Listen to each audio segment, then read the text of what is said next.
Bienvenidos, el doctor Moisés Naim en Dimensión. Doctor Naim, pasémonos ahora a América Latina y vamos a pasar por Centroamérica y por supuesto Guatemala, que hoy lo tiene a usted invitado especial por acá.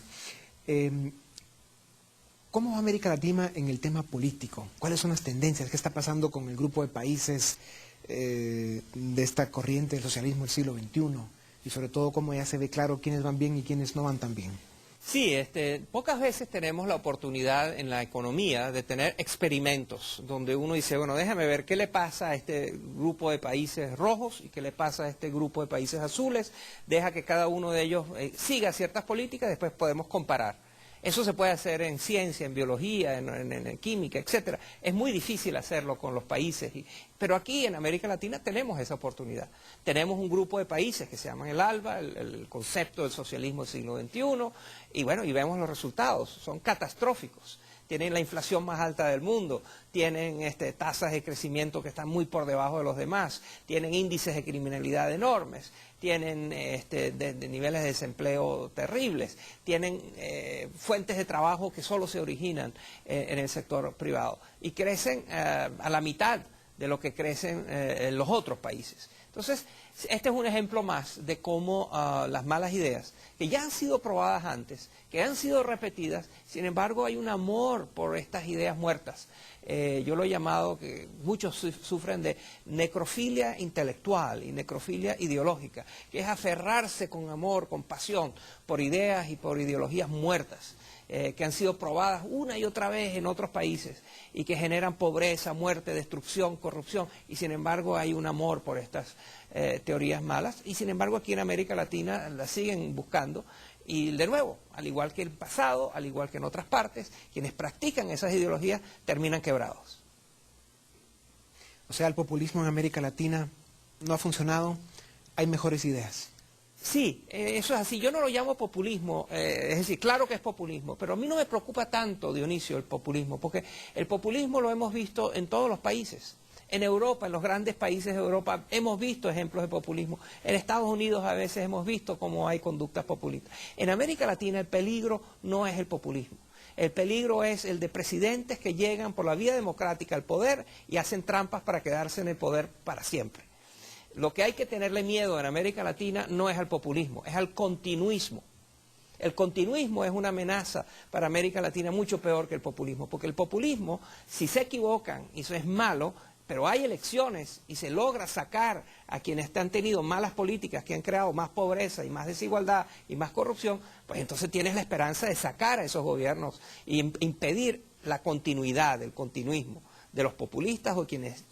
Pero si tienes un gobierno que hace todos los trucos, cambia la Constitución, toma el control de la Asamblea, controla el árbitro electoral, controla los medios de comunicación y parece un gobierno democrático, pero en el fondo no lo es, y hace trampas para permanecer y para quedarse en el gobierno, ese es el peligro.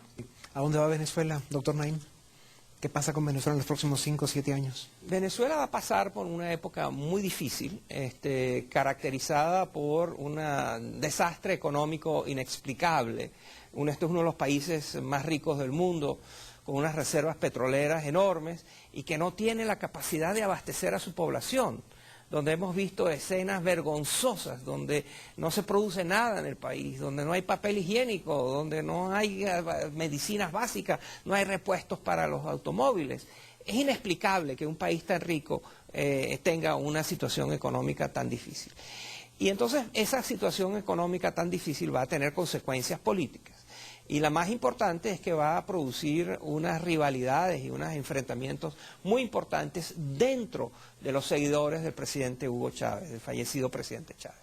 Allí ya estamos viendo claramente cómo hay facciones en pugna que están tratando de controlar el poder en Venezuela, cada una de ellas apoyadas por actores internacionales como Cuba, los narcotraficantes y otros actores internacionales que tienen interés en tomar el control de este país tan rico que vive esta crisis, esta tragedia. ¿Pero Venezuela regresa a la democracia? Yo creo que sí, porque yo creo que son tendencias indetenibles y creo que sí. Cuestión de tiempo. Doctor Naim, Centroamérica, esta región tan complicada, con tantos problemas sociales, económicos, de seguridad, el mundo nos sigue viendo con preocupación. ¿Qué pasa en Centroamérica? ¿Cómo la ve? La veo con la enorme preocupación como la ven los centroamericanos y con perplejidad a veces de cosas que sería muy útil y muy importante hacer y que no se hacen. La integración de Centroamérica hasta ahora ha sido más motivo de discursos que de realidades. Parecería que no debería ser motivo de debate. ¿Por qué los países de Centroamérica deberían trabajar más y mejor para formar un solo bloque económico, para que sea más fácil vender y comprar y comerciar entre los diferentes países? Eso no sucede. Y luego uno queda muy perplejo ante la pasividad de las élites de Centroamérica ante algunos de los problemas que tienen. Me refiero a las élites empresariales, me refiero a las élites intelectuales, a la iglesia, a los políticos, a los universitarios, a las Fuerzas Armadas. Es decir, ¿cómo permiten? Por ejemplo, Guatemala tiene uno de los índices de desnutrición infantil más altos del mundo. Ese es un problema que el mundo ha resuelto. En África y en otras partes se sabe cómo resolver ese problema. ¿Por qué no lo resuelven? ¿Por qué hay esta coexistencia pacífica en Guatemala con la desnutrición infantil que o deja que los niños se mueran o peor aún, que a veces permite que crezcan niños que tienen todo tipo de desventajas que les impiden funcionar con todas sus capacidades? Hay una pasividad de estas sociedades de vivir con calma ante algo que debería ser producto de indignación y de acción y de actividad inmediata, porque las tecnologías, la forma de hacerlo existen, el financiamiento existe, el mundo estaría dispuesto a ayudar a quienes en Guatemala, en otras partes, estén dispuestos a luchar contra la desnutrición infantil, y aquí están hablando del tema, preocupándose por el tema desde hace décadas, y sin embargo permiten que siga existiendo. Sí, es una de las tragedias.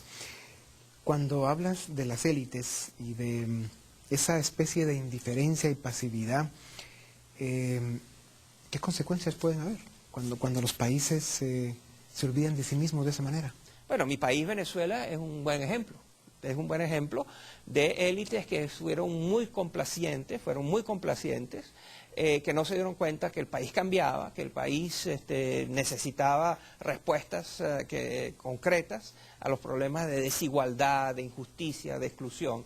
Y bueno, y desgraciadamente cuando eso pasa, aparecen los mesías que lo prometen y que después terminan generando aún mayor.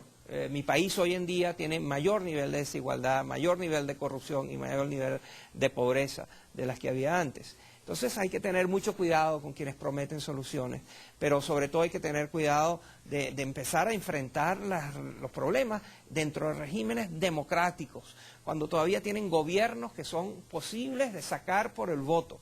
Lo peor que le puede pasar a un país es llegar a tener un gobierno que no hay elección que valga que lo pueda sacar del poder. Allí en ese momento es cuando verdaderamente entran en problemas los países, porque los gobiernos terminan haciendo lo que les da la gana, como es el caso de Venezuela. Sí.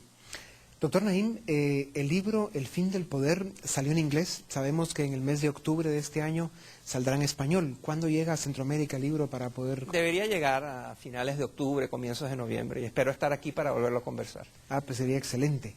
Pues muchas felicidades por ese nuevo éxito más y sobre todo muchas felicidades por el ser abuelo por primera vez. Muchas gracias. Que sabemos que eso es motivo de gran privilegio. Muchas gracias por estar con nosotros en Guatemala en Dimensión y hasta muy pronto, doctor Naim. Muchas gracias, Mauricio. Con ustedes volvemos la próxima semana como siempre. Gracias por haber estado con nosotros.